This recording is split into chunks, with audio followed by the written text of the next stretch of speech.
Kaibigan, isang masaya at mapagpalang oras sa iyo. Malugod ka naming binabati at tinatanggap dito sa ating programang Oras ng Pag-aaral. Salamat at ikaw ay makasama naming muli sa pagninilay ng salita ng Diyos. Sa ating mga tagapanood mula dito sa Pilipinas hanggang sa ibayong dagat, kayo po ay binabati namin ng isang masaya at mapagpalang oras sa inyong lahat. Ganon din ang ating mga kapatiran sa Mountain Provinces Mission na palaging sumusubaybay sa ating pag-aaral ng ating leksyon. Pastor Abe, galing ako doon noong nakaraang Biyernes at Sabado sa kanilang Mission-wide Sabbath School Convention. Tuloy-tuloy ulat na kakabsat, iti panagbuyayo sa programang ito, Oras ng Pag-aaral. Binabati din natin, Pastor Abe, ang lahat ng mga taga-Area 5 ng Central Luzon Provinces Mission.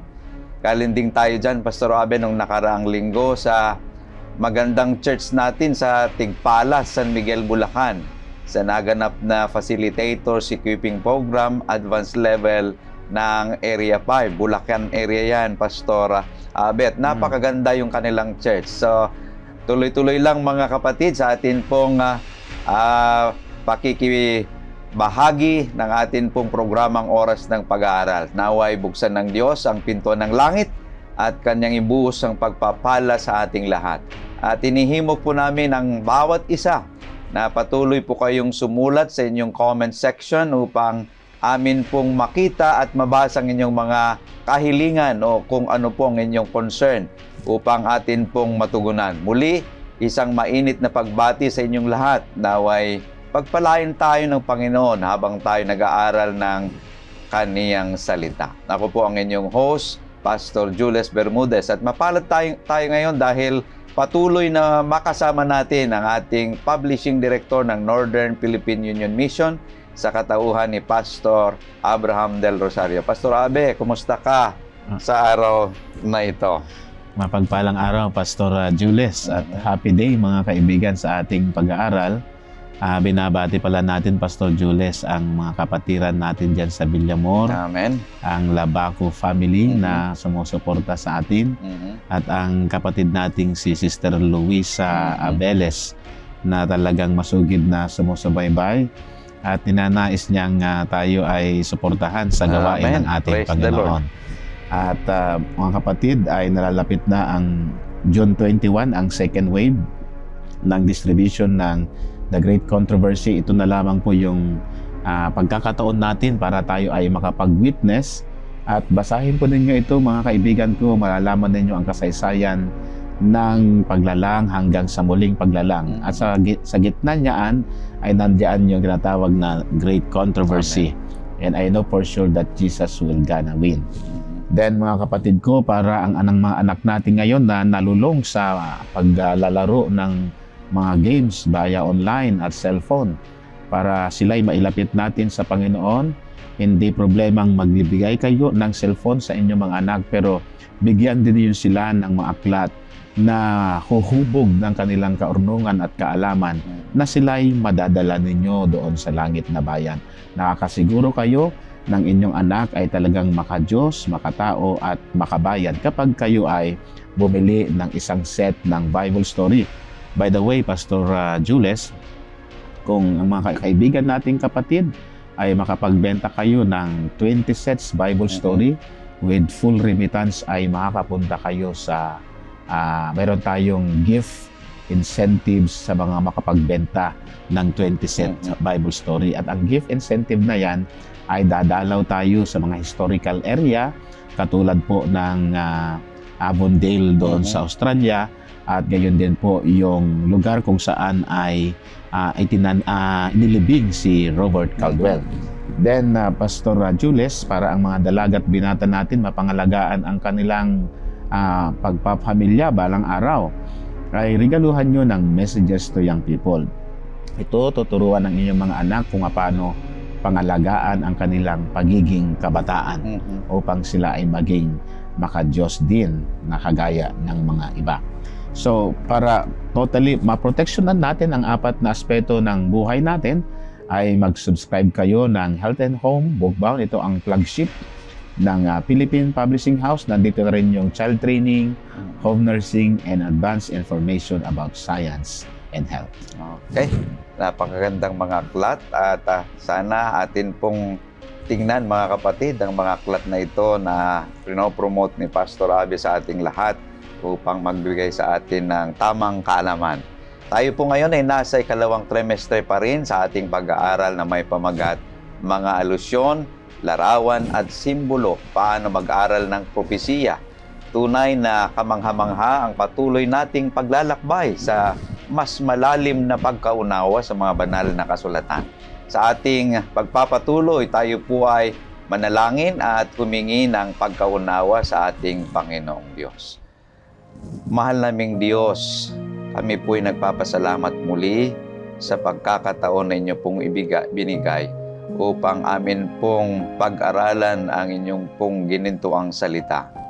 Nihiling po namin ang karunungan na nanggagaling sa banal na Espiritu upang amin pong maunawaan ang inyong pong mensahe sa umagang ito at pagpalain pong lahat ng aming mga kapatid na nakikinig at nanonood ngayon sa online at sana o Diyos ang pag-aaral na ito ay magiging pagpapala sa aming lahat dahil ito ang aking hiling sa matamis na pangalan ng aming Panginoong Jesucristo. Amen. Amen. Sa pagkakataong ito, tayo po ay nasa ikalabing-dalawa na, Pastor Abe, sa ating serye na may pamagat na mga tagapagpauna. Isa na lamang mga kapatid at matapos na tayo sa isang buong trimestre natin pong pag-aaral. Naway maging mas makabuluhan at mapagpalang ating pag-aaral habang ating sinusuri ang buhay ng dalawang ating mga pinapag-aralan na salita ng ating Panginoong Diyos. Kaya nga't ang ating talatang sasaluin ay matatagpuan sa aklat ng Pangalawang Timoteo 1, ang talata ay 7, sapagkat hindi tayo binigyan ng Diyos ng espiritu ng kaduwagan, kundi ng espiritu ng kapangyarihan, ng pag-ibig, at ng pagpipigil sa sarili. Tinutukoy nito, Pastor Abe, ang ating leksyon ngayon na ang kaugnayan ng ginawa ni Haring Nabucodonosor sa kwento ng Babel at sa salitang Shinar. Sa Genesis 11:4 makikita natin ang kapaluluan ng tao sa kanilang hangaring maging katulad ng Diyos. Kagaya ng ating ginagawa, Pastor Abe, at meron tayong 3 punto muli na ating pag-aaralan mula dito sa ating leksyon. Ang 3 puntong ito ay the mentality of Babel, an outline. Pangalawa ay the usurping power in Daniel 3. At ang pangatlo ay the fate of the 3 Hebrews. Ang una at pangatlo ay didiscuss sa atin ni Pastor Abe. At ang pangalawa ay atin ding i-discuss. Pastor Abe, anong ibig sabihin itong the mentality of Babel, an outline mula sa atin pong leksyon? Yeah, napakaganda tong lesson natin, Pastor Jules. Gaya ng iyong pagka-introduce ng ating aralin ngayong araw na ito. At nakikita natin na ang Babel ay isang lugar noon na kung saan ay nais nilang magtayo ng tore para makilala sila instead na ang Diyos ang makikilala. Na para maging tanyag sila sa buong sanlibutan.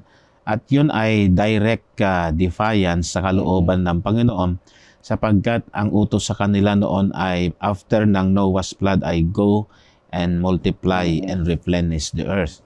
So ngayon, napapansin natin na ang mentality ng Babel ay naging mentality din ng kaharian ng Babylonia. And by the way, the kingdom of Babylon was originated in the kingdom of Babel. So, diyan nagpasimula ang confusion, hindi lamang sa language, kundi confusion ng teaching. Sino ba ang dapat sundin? Ang Diyos ba o ang tao? Ang paganistic style of religion or ang tamang pamamaraan ng pagsunod sa nilalaman ng banal na kasulatan. Kaya po, makikita natin dito yung background, yung pride and usurpation. Nandito yung pagmamalabis ni King Nebuchadnezzar na nung binigyan siya ng interpretation ni Prophet Daniel na ikaw yung ulong ginto at ito yung pagkabahagi ng larawan na iyong nakita sa iyong higaan.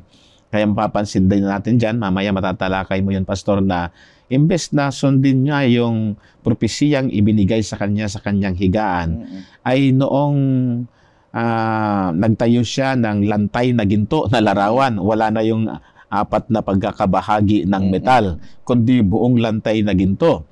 Ang ibig sabihin niyan ay gusto niyang manatiling hari, magpakailanman, at gusto niyang hindi matatalo ang kanyang kaharian. And that is a direct defiance against the message of God. So pakibasa mo, Pastor, para may background tayo sa Daniel chapter 2, verses 37 to 38. Ikaw, o hari, ay hari ng mga hari na binigyan ng Diyos sa langit ng kaharian, kapangyarihan, kalakasan at ng kaluwalhatian. At saan man nanirahan ang mga anak ng mga tao, o ang mga hayop sa parang, o ang mga ibon sa himpapawid, ay binigay niya ang mga ito sa iyong kamay, at pinamuno ka sa kanilang lahat. Ikaw ang ulong ginto. So yun, in-interpret niya yung larawan ng ginto na nakita niya. By the way, dito sa lesson natin ito, God reveals future kingdom to a pagan king to demonstrate God's sovereignty. Gustong ipakita ng Diyos kay King Nebuchadnezzar na siya pa rin ang Diyos ng buong sanlibutan. Pero ang problema, Pastor, ay pinalitan niya yan eh. Ayaw niyang matalo siya kasi ang sabi ni Prophet Daniel, merong mas mahinang kaharian na papalit sa iyo. At mas mababa pa na uri ng metal. At yun ay silver. At mas mababa ang value niyan sa kapag ipapalit mo sa salapi. So nakikita natin dito, Pastor, na ang propesiya ng Diyos, ang grasya ng pagpapahayag ng kanyang propesiya ay hindi ito human speculation. Ito ay galing sa Panginoon. Kapag sinabi ng Diyos ang isang prophecy, ay ito ay mangyayari sapagkat ang propesiyang ito ay patungkol kay Kristo. At lahat ng mga kahariang yon ay lumipas na, ang kahariang Babel, kahariang Persia, kahariang Gracia, kahariang Roman Empire, and yung 10 divided kingdoms. Pero ang Diyos ay magtatatag ng kanyang kaharian na mananatili magpakailanman. And He will reign forever. Yun po yung natin, Pastor.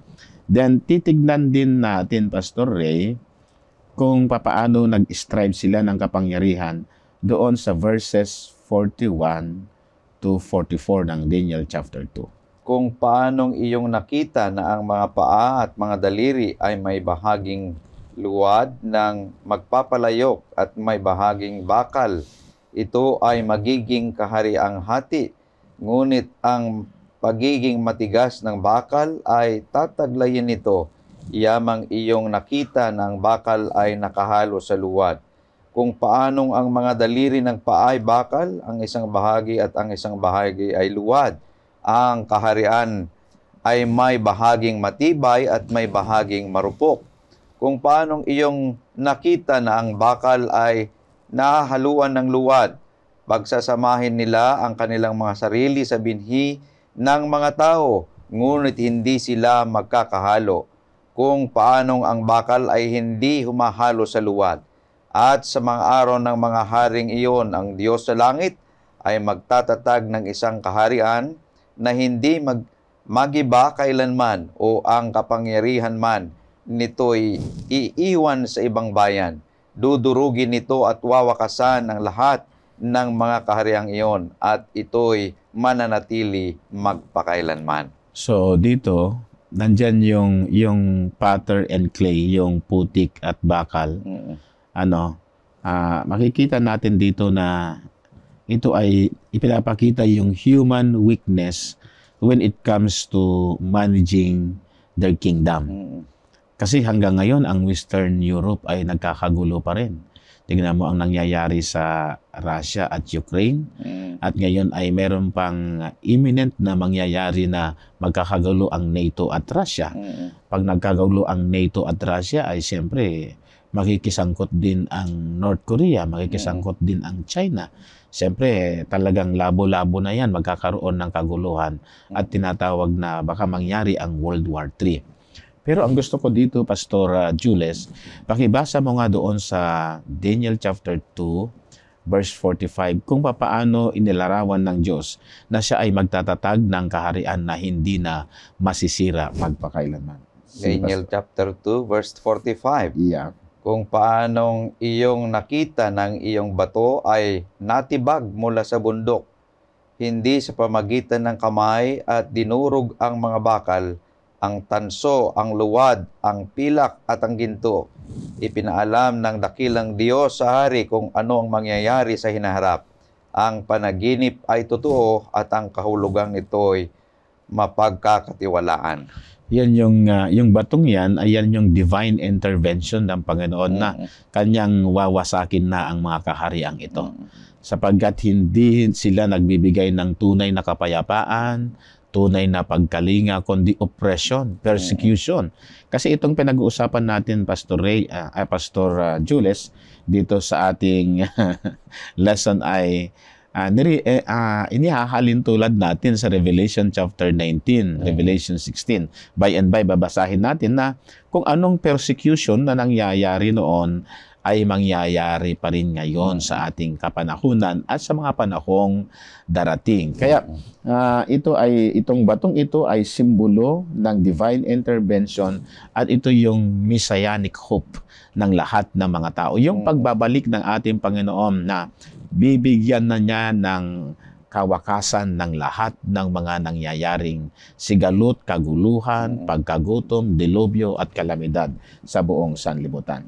Then pakibasa mo ito Pastor, sa Isaiah chapter 29, verse 16. Inyong binabaliktad ang mga bagay, itinuturing bang putik ang magpapalayok upang sabihin ng bagay na niyari sa gumawa sa kanya, hindi niya ako ginawa, o sabihin ng bagay na inanyuhan sa kanya na nag-aanyo nito, siya'y walang unawa?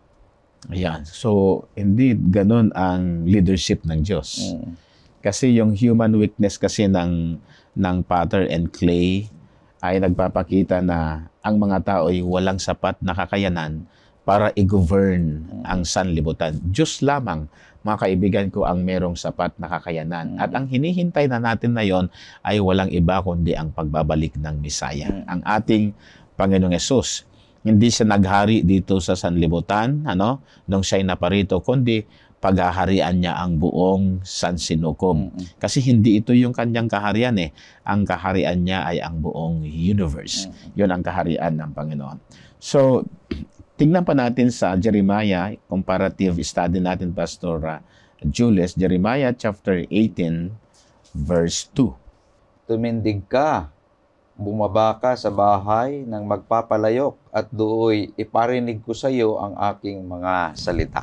So makikita natin dito, Pastor, na may mga promises ang ating Panginoon. Ang promise niya na ibinigay niya ay naibigay sa higaan ni Haring Nebuchadnezzar. At ito ay yung mga pangyayaring nangyari noon, nangyayari ngayon, at mangyayari sa kinaharap, Pastor. At nakita natin na sa ganitong kaparaanan, pagkatapos na ma-interpret ni Prophet Daniel yung pangitain, di ba? Ibinigay ni King Nebuchadnezzar ang luwalhati sa Diyos lamang. Okay? Kasi nakilala niya na talagang nagpakumbaba siya na ang Diyos talaga ang Diyos ng mga Diyos at hari ng mga hari. Kasi dito, Pastor, meron akong electronic Bible dito, sinusundan ko. Pero English itong electronic Bible ko. Ang sabi dito sa verse 47, truly ito yung pagpapakumbaba na ni King Nebuchadnezzar. Basahin mo nga sa verse 47 sa Tagalog, Pastor.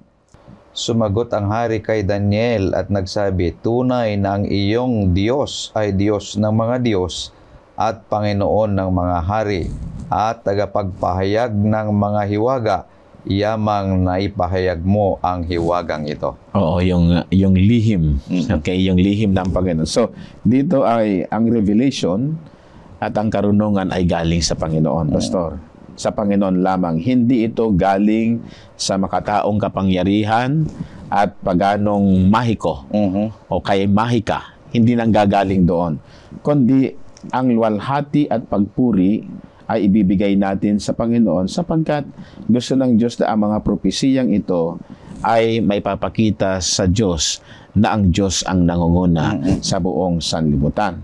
Kaya after that, na kung titignan mo sa verse 48, Pastor Jules, makikita natin dito yung napakagandang promotion na ibinigay ng Diyos kay Propeta Daniel. Verse 48, nang magkagayoy binigyan ng hari si Daniel ng mataas na karangalan at ng maraming malalaking kaloob at kanyang ginawa siyang tagapagpamahala sa buong lalawigan ng Babylonia at punong tagapagpamahala ng lahat ng pantas sa Babylonia. So ang ganda, no, Pastor Jules, no? So faithfulness to God's even in foreign lands, my friend, leads to divine favor and influence.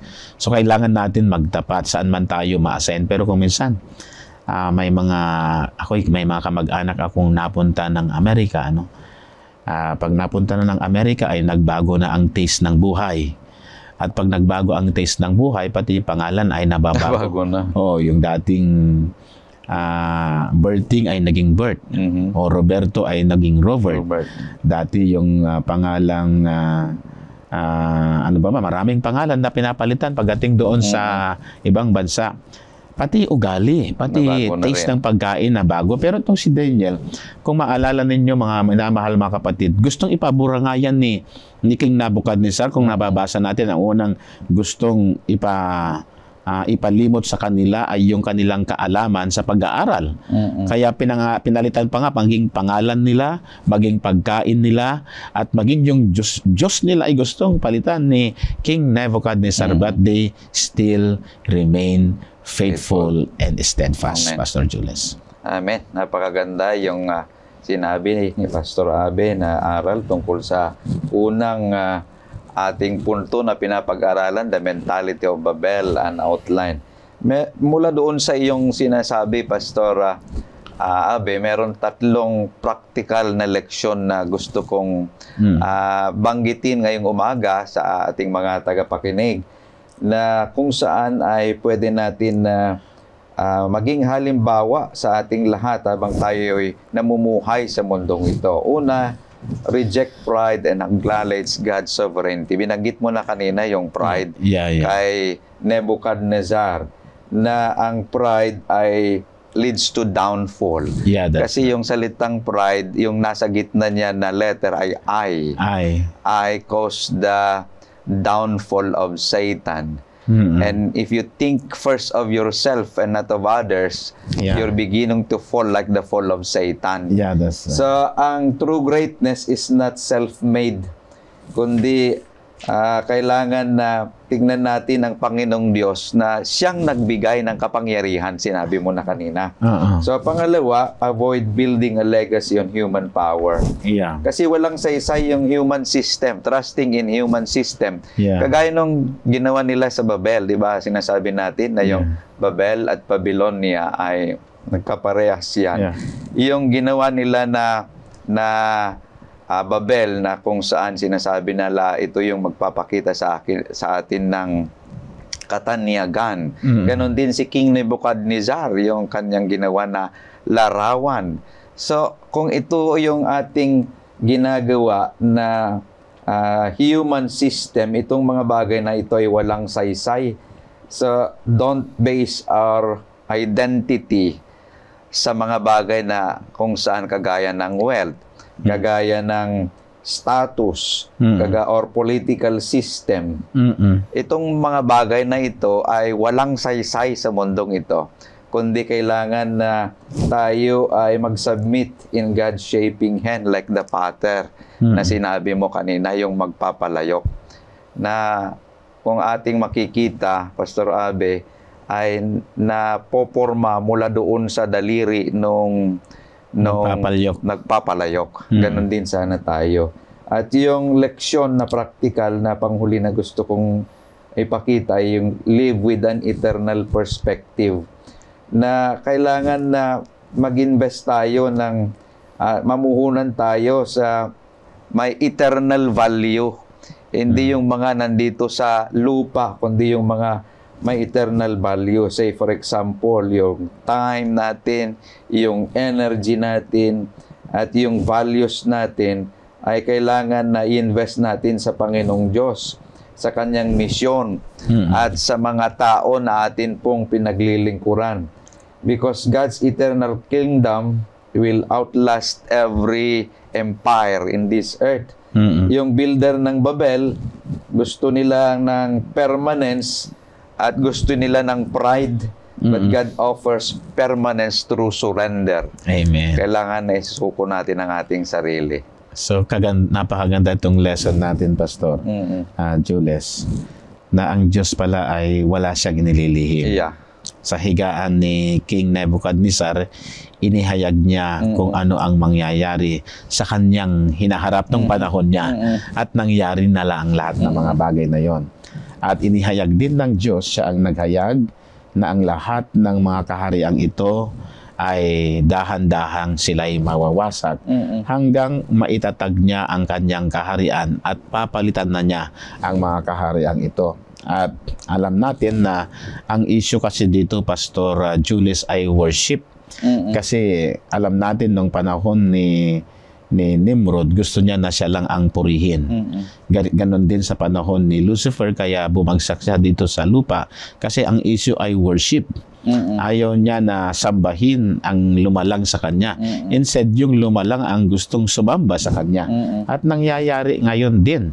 Kung minsan ay yung obra maestra ng tao, gagawa siya ng mga larawang inanyuan, at yung sarili niyang ginawa niyang larawang inanyuan, ay yun ang kanyang sasambahin.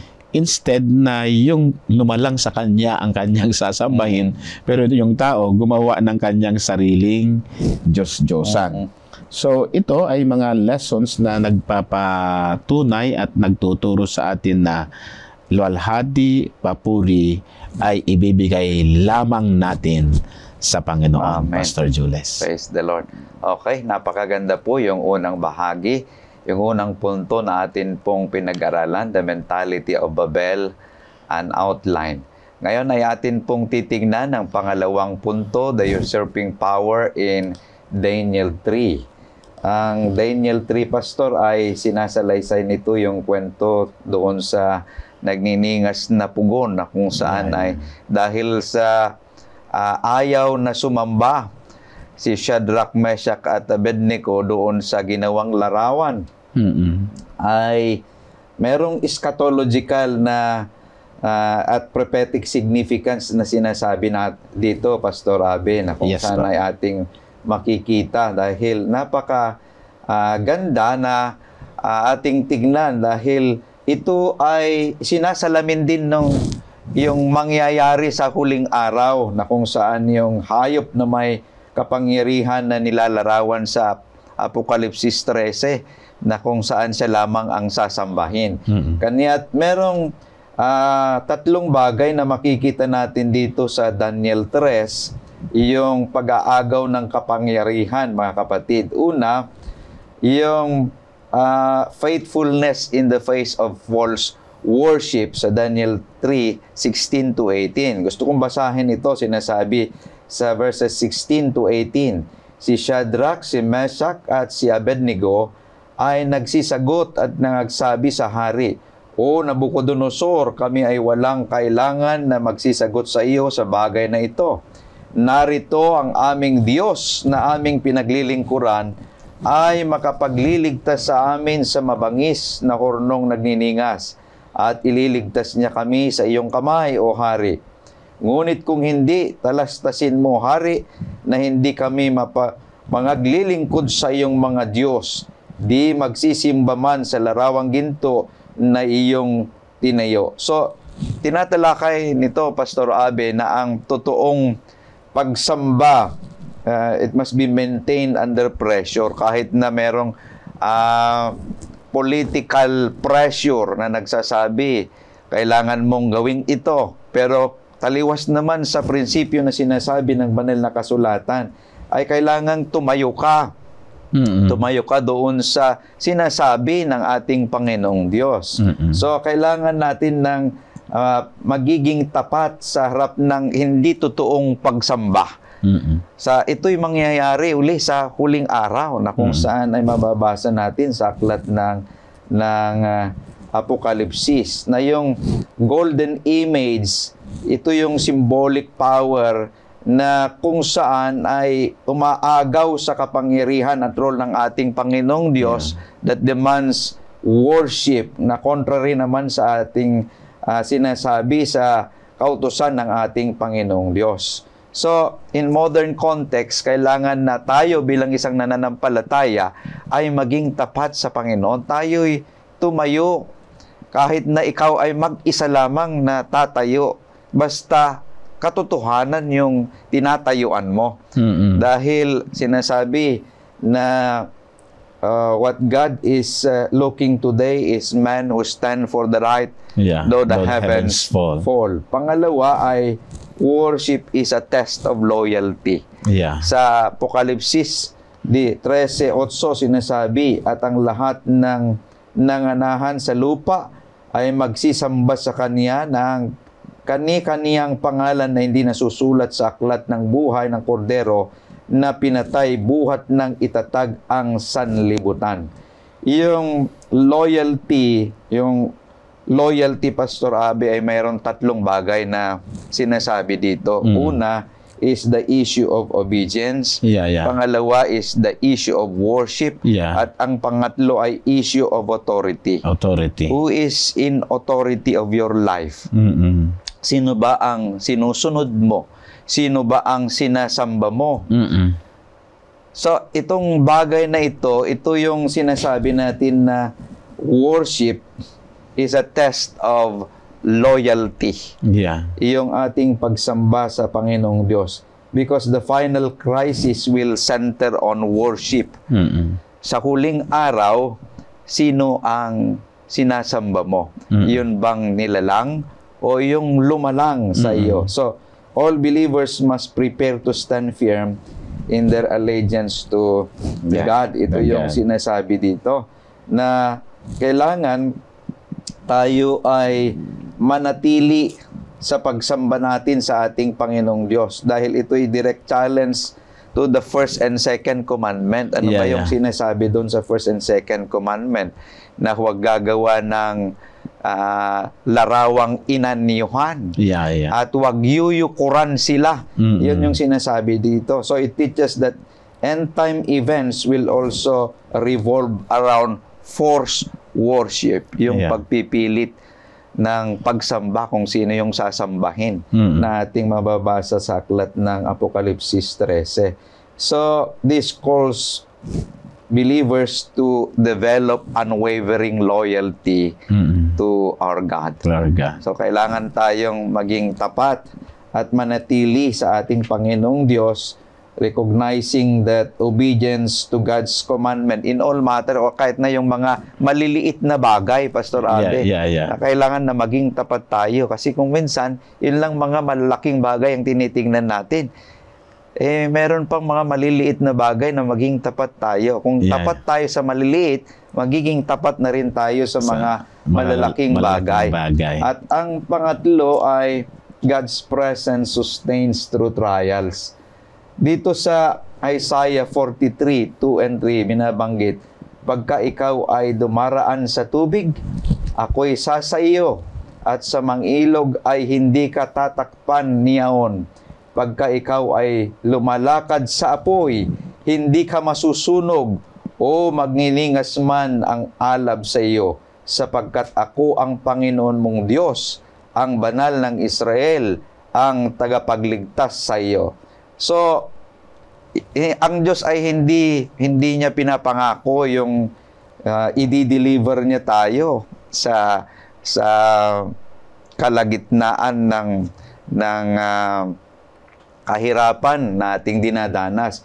Ngunit yung kaniyang presensya ay palaging nandyan, kagaya ng 3 Hebreo na nung nandun sila sa gitna ng nagniningas na pugon, ay naandun yung pangatlo pang-apat na nakita nila na ito ang anak ng Diyos. Ibig sabihin niyan, hindi ka man tatanggalin doon sa trial, na gitna ng trial, ngunit nandun ang Panginoon ng kanyang presensya, nakasama mo sa trials na dumarating sa iyong buhay. Yeah. So, kung ating titingnan, Pastor Abe, God honors those who honor Him, and not always by escape, but by strengthening them in their ordeal. Yeah. Magbibigay ng Diyos ng lakas upang ang lahat ng mga ating dinaranas sa buhay ay makayanan natin. Amen. So, hindi man tayo aalisin ng Diyos sa trials na yan, ngunit ang Diyos ay naandyan nakasama ng bawat isa sa atin. So, Christians are encouraged to trust that God will never forsake them. God will never forsake us. Amen. Even when they suffer for doing right. At ito yung nagbibuild ng spiritual resilience and hope, pag-asa sa bawat isa sa atin na ang Diyos ay kasama natin sa mga kahirapan at pagsubok na ating dinadanas. Napakaganda, Pastor Jules, no? Sa lesson na tinalakay mo ay nakita ko dito na si King Nebuchadnezzar, nag-attempt siya na palitan ang kaharian ng Diyos. At dahil sa makataong paghahanap ng pampalit na palitan yung authority ng Diyos dahil sa kanyang personal na ambisyon. Yeah. Yung ambisyon niyang manatili ang kanyang kapangyarihan, manatili ang kanyang kaharian. Ngunit ang sabi ng Diyos, it will not last forever. Merong tatalo sa iyo kasi kapag hindi ka sabagay, may balak ang Panginoon na yung kingdom niya ay maging influential sa lahat ng sanlibutan kung na-maintain niya yung good relationship niya sa Panginoon. Pero ang nangyari ay inabuso niya. Inabuso din ng kanyang apong si Belshazzar. Apo niya si Belshazzar. At lahat ng kasangkapang banal na galing sa sanktuaryo ay ginamit ng mga taong ito sa pagsamba sa kanilang Diyos-Diyosan. Kaya nung gabing yun, nahatulan si King Belshazzar. At ang last na hari na naghari sa Israel ay walang iba kundi si Propeta Daniel, the last king na nakita, kasi third ruler siya noon ng kingdom of Babylon. Third ruler siya. So, ang Diyos, kung tayo ay mapagpakumbaba, ipinapakita niya na ang kamay ng Diyos ay parating nagbibigay proteksyon at saganang pamumuhay sa atin. Okay. Tayo ay dadako na sa pangatlo, Pastor Abe. Yeah, Una kanina na punto ay the mentality of Babel, an outline. Yung pangalawa ay the usurping power in Daniel 3. At ang pangatlo ay the fate of the three Hebrews. Pastor Abe, anong ibig sabihin itong pangatlo na punto? Itong tatlo, Pastor, ay alam natin ang nangyari kay Meshach, Shadrach at Abednego, na noong si King Nebuchadnezzar ay naglagay na siya sang-ayon sa iyong presentation kanina ng lantay na larawan to test the loyalty ng kanyang mga taga-follow ng kanyang kaharian. Yung kanyang mga dignitaries, lahat ng mga tao ay kanyang in-invite para sa inauguration. So, nandoon yung tatlong Hebrew. Pero nagkataka ako dito, wala si Daniel. Maaring sinend out niya as an ambassador sa ibang lugar. Pero nakita natin dito na itong si Meshach, Shadrach, and Abednego ay ayaw nilang magbow doon sa lantay na ginto. Kahit man ginto yon, pero gusto ng mga anak ng Diyos na ito na mananatili silang tapat o loyal sa ating Panginoon. Sapagkat kahit lahat ng mga tao ay talagang nag-conform na sila doon, nag-bow na sila doon, pero kung minsan nga kahit na aksidente lang, sige, aksidente lang na magbow tayo, parang tinatali lang natin yung sintas ng sapatos natin, o kaya parang mayroon lang tayong pinulot, pero hindi. Wala. even by deeds, by words, by actions, or whatever might be na pwedeng paraan ay hindi nila ginawa yun kasi nabanggit mo kanina na masunurin sila.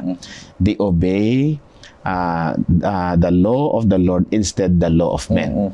So, yun yung nakita natin dito. So, in-emphasize dito kasi, Pastor, na nabanggit mo na rin kanina, mas higit natin nasambahin ang lumalang kaysa yung nilalang. Okay. So, yan ang nangyari kasi yun naman ay, ginto ko minsan ay, kahit din ito ay cellphone. Ngayon ay parang ang cellphone na ang Diyos-Diyosan ng mga tao ngayon. Abuti pa ang cellphone ay nahahaplos mo ito tuwing umaga. Hindi nga lang tuwing umaga yan eh. Bawat every 5 minutes, sinahaplos mo nga ito eh. Hindi maihiwalay sa bulsa mo, sa jacket mo. Pag umalis ka, oy, nasaan yung cellphone ko? Hindi naman binabanggit ng tao ay, oy, nasaan yung Bible ko? Nakalimutan ko yung Bible ko. Ayun, ang issue ngayon ay pagsamba. Sa ating modernong kapanahonan, mga kapatid, noon, kita mo lantay na ginto. Pero ito, hindi naman ginto ito. Pero ito na ang buhay ng tao eh. Yeah. Parang hindi makaalis ng bahay na wala ito. Hindi rin makaalis sa papupuntahan niya, papunta sa pagsamba, na hindi kasama ito. Kahit sa church, my friend, ay nagtataka ako na kahit nagsasamba sila, nag-Facebook sila, nade-divide na yung attention, nade-distract sila sa bagay na dapat lamang, gamitin ko yung word na lamang ito'y iukol natin sa Panginoon. Worship is to be rendered to God alone. Hindi po pwedeng palitan ng anuman. So ito yung nakita ko na faithfulness ng tatlo. Si Shadrach, Meshach at Abednego ay ibinigay lamang nila sa Diyos ang pagsamba. Pangalawa na emphasis ng lesson natin ay yung importansya ng pagtitiwala sa Diyos eh. Kikita ko nga, binabrowse ko dito sa aking electronic Bible na itong dalawang ito, ipinakita nila ang kanilang total allegiance to God alone. Napakaganda. At ito ay meron pa silang statement, hindi ko lang malaman yung exact verse na may statement sila na kahit hindi man kami iligtas ng Panginoon, pero hindi pa rin kami sasamba, sabi niya, sa larawang ginto. Nandito pala, Pastor, nakita ko na dito sa Daniel chapter 3, pakibasa mo nga, Pastor Jules, verses 17 to 18 para makita nila kung gaano katapat ang mga lalaking ito na nagtapat sa Panginoon. Daniel chapter 3, 17 and 18. Yeah. Kung mangyayari na ang aming Diyos na pinaglilingkuran namin ay makapagliligtas sa amin sa horno ng nagninigas na apoy, ay hayaang iligtas niya kami sa iyong kamay, O Hari. Ngunit kung sakali mang hindi, dapat mong malaman, O Hari, na hindi kami maglilingkod sa iyong mga Diyos, ni sasamba man sa ribultong ginto na iyong pinatayo. Yan ay may relasyon mamaya sa babasahin mo, Pastor, sa Revelation chapter 13 na kahit ginto man yan, binanggit ng tatlong magkakaibigan, our God, sabi niya, whom we serve is able to deliver us. But if not, tingnan mo yung word nila, but if not, we will not serve thy gods. Kaya katinding aligayan sa Panginoon. Yun ay inuukol nila sa ating Panginoon. Then, makikita mo doon na itinapon na sila doon sa horno ng apoy. At doon sa horno ng apoy, doon nakita nila nakasama si Kristo na lumalakad sa gitna ng apoy. At paano kaya nakita yun ni Nebuchadnezzar? Look, is this the Son of God? Paano nakilala? Kasi siguro doon sa dream niya nung una ay nagpakilala na ang Panginoon.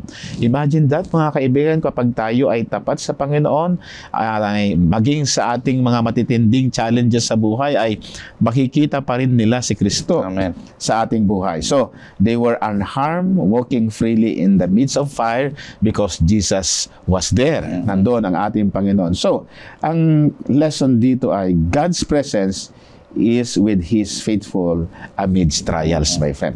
Nandoon parati. At ito ay very powerful testimony. Ngayon, Pastor Jules, Yan ba ay mauulit din sa ating kapanahunan? Pakibasa po ninyo doon sa Revelation chapter 13 kasi ililink natin ito sa Book of Revelation sa nangyari sa Daniel chapter 3. Chapter 13, Verses 11 to 17. verses 11 to 17. At nakita kong isa pang halimaw na umahon sa lupa, at ito ay may dalawang sungay na katulad ng isang kordero, at siya ay nagsasalita na parang dragon. Kaniyang ginagamit ang buong kapangyarihan ng unang halimaw na nasa kanyang paningin. At pinasasamba niya ang lupa at ang mga nanirahan dito sa unang halimaw ng sugat na kinamatay ay gumaling na. Ito'y gumagawa ng mga dakilang tanda, pati na ang pagpapababa ng apoy sa lupa mula sa langit sa paningin ng mga tao.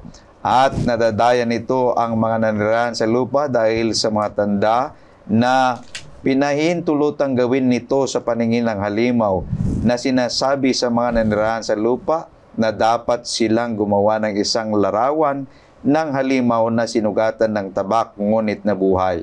At ito'y pinahintulutang makapagbigay ng hininga sa larawan ng halimaw upang ang larawan ng halimaw ay makapagsalita at maipatay naman ang lahat ng hindi sumasamba sa larawan ng halimaw, at ang lahat, ang hamak at ang dakila, ang mayayaman at ang mga dukha, ang mga malaya at ang mga alipin, ay pinalagyan nito ng isang tanda sa kanilang kanang kamay o sa noo, upang walang sino mang makabili o makapagbili maliban ang may tanda sa makatuwid ang pangalan ng halimaw, unang bilang ng pangalan nito. Yan ang nangyari ng first century, no? Magkahalong paganism and persecution ay nangyari sa kanilang kasaysayan, lalo na ang mga sinaunang Kristiyano. Ngunit katulad ni Meshach, Shadrach at Abednego, mga kapatid, ay faithful obedience becomes a witness to God's might. So doon makikita na nandun ang kapangyarihan ng Panginoon sa panahon ng persecution. Gagawa siya ng himala sa ating pong buhay na kagaya na nangyari kay Meshach, Shadrach, and Abednego. Pakibasa mo, Pastor Jules, sa Revelation 14, 19 and 12. Revelation 14, 9 and 12. At isa pang anghel, ang pangatlo'y sumunod sa kanila na sinasabi sa malakas na tinig, kung ang sino man ay sumasamba sa halimaw at sa kanyang larawan, at tumanggap ng tanda sa kanyang noo o sa kanyang kamay. Verse 12, narito ang panawagan para sa pagtitiis ng mga banal, sa mga tumutupad sa mga utos ng Diyos, at umahawak ng matatag sa pananampalataya ni Jesus. Napakaganda itong lesson natin, Pastor. Kaya titignan natin na dito nakita ko sa lesson natin na itong tatlong magkakaibigan ay dapat mag-reflect din yung katangian nila sa atin, sa ating kapanahonan, sapagkat they stood firmly in their faith, and they stood faithfully and steadfastly amidst of these challenges na nangyari sa kanila. Habang umiinit yung hurno ng apoy, ay mas lalo namang mas mainit ang kanilang pananampalataya sa Panginoon. Kasi grabe itong kanilang testimony. Sabi, nasa mo kanina, ang sabi dito ay, our God whom we serve is able to deliver us. But if not, yun ang kahit hindi daw, we will not serve your God. Tindi. So, ganun din sa atin. Halimbawa, sa panahon na, dyan sa Revelation 13, panahon na hindi ka na makabili, panahon na hindi ka na makabenta, panahon na hindi ka na malayang pumunta sa church, panahon na hindi mo na mahawakan ito, ikaw ba'y mananatiling tapat pa sa ating Panginoon? Pero ang sabi naman ni Joshua, as for me and my house, we will serve the Lord. Okay, napakaganda, mga minamahal na mga kapatid, ang ating napakinggan na pagpapaliwanag ni Pastor Abe sa pangatlong punto, the faith of the three Hebrews. Tinitingnan ko, Pastor Abe, ito'y mga kabataan, ngunit yung kanilang pananampalataya tunay na matatag. Na hindi yung pananampalataya na if you cannot beat them, join them. Pero ngayon ating nakita mula sa ating leksyon na ang kanilang pananampalataya ay tunay at matatag. Mga minamahal na mga kapatid, kami po muli ay nagpapasalamat sa inyo na nakasama namin kayo sa atin pong pag-aaral at sana ay nabigyan kayo ng pangunawa at pagpapalain kayo ng ating Panginoong Diyos. Ang ating 3 punto na pinag-aralan, the mentality of Babel, an outline, the usurping power in Daniel 3, and the faith of the 3 Hebrews. Makita nawa ang pananampalatayang ito sa ating lahat habang tayo ay naghihintay sa ating Panginoong Diyos. Bago tayo manalangin ay makakakinig tayo ng isang awit na ipagkakaloob sa atin.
Maging madilim man ang gabi, ay darating din ang umaga. Huwag mag-alala, magtiwala sa Kanya. Kung ano man ang gumugulo sa isip mo,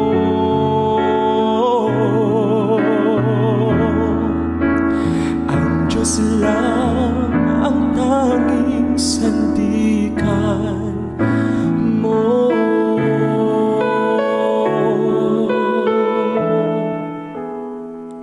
Kaibigan ko, huwag malumbay kahit ika'y nag-iisa.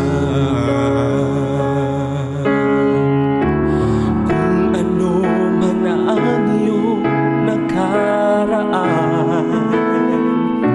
huwag na itong isipin pa. Ang bukas ay di mo alam, ngunit di ka dapat mangamba. Hindi Kanya pagpabayaan, ialay ang lahat sa Kanya. Maging madilim man ang gabi, ay darating din ang umaga. Huwag mag-alala, magtiwala sa Kanya. Kung ano man ang gumugulo sa isip mo,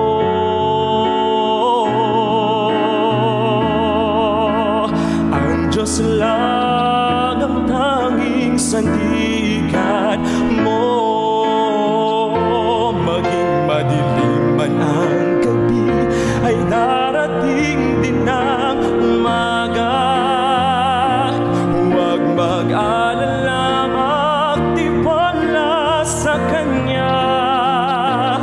Kung ano man ang gumugulo sa isip mo,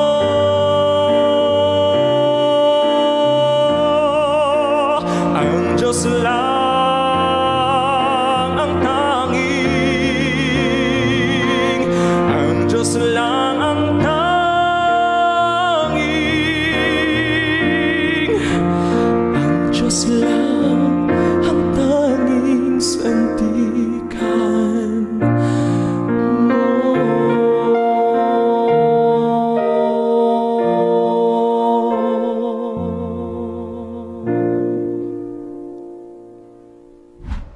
atin pong pagtatapos ay pangungunahan na tayo ni Pastor Abraham Del Rosario sa isang panalangin. Inaanyayahan kong manalangin tayong lahat, mga kaibigan. Dakila naming Panginoong Diyos, nagpapasalamat po kami kay linaw po sa aming napag-aralan na po pwede kaming tumayong matatag sa aming pananampalataya, tumayong loyal sa inyong mga palatuntunan, sa inyong mga kautusan.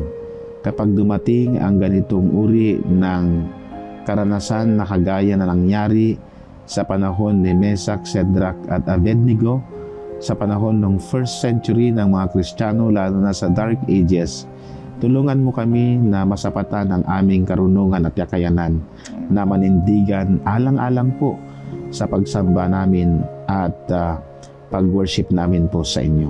Huwag niyo pong pababayaan ang bawat isa sa amin. I-bless po din niyo ang aming mga viewers. I-bless din niyo ang kanilang buhay, pananampalataya, at lalo na ang kanilang buong sambahayan. Huwag ninyo silang kakalimutan, Panginoon. Dumating nawa ang inyong kaharian sa kanilang buhay. At ngayon, mga minamahal na mga kaibigan, tatanggapin natin ang pagpapala ng Ama, ang pag-ibig ng ating Panginoon, at ang pakikisama ng banal na Espiritu mula ngayon at magpakailanman sa ngalan ni Jesus na ating Panginoon. Amen. Amen. Muli, mga minamahal na mga kapatid, ay inaanyayahan namin kayo sa susunod natin pong pag-aaral at pagpalain nawa tayo ng Panginoong Diyos sa araw na ito.